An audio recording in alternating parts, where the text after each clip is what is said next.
שלום לכולם, כאן אמיר מארק פלוס, והיום אנחנו נראה איך ב-60 שניות אנחנו יוצרים קומה עם קונטור מסובך ככל שיהיה בקלות מקסימלית. אוקיי, אז אני פשוט לוקח פוליגון כולם מכירים, ומתחיל לסרטט את הקונטור שלי, אם ביד חופשית או עם קווי עזר או עם כל דבר שנרצה, פשוט סקיצה ידנית שאנחנו מעבירים למחשב.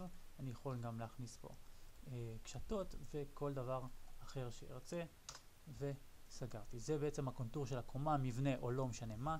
כל מה שאני צריך לעשות זה ללחוץ עליו. ארק פלוס תבין שאני רוצה להפוך את הפוליגון לבעצם קירות. אני אבחר במקרה הזה קיר 20, והיא שואלת אותי האם הפוליגון יהיה קו חיצוני, קו פנימי או אמצעי, ואני אומר לה חיצוני, ובזה סיימתי.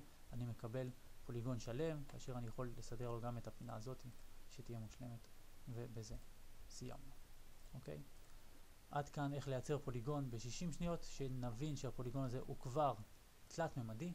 אוקיי? כלומר אנחנו יכולים לראות אותו בכל הזה ולהוסיף לו בדיוק מה שאנחנו רוצים בצורה פרספקטיבית, ולהמשיך לטפל בו מכאן. עד כאן. תודה ויום טוב.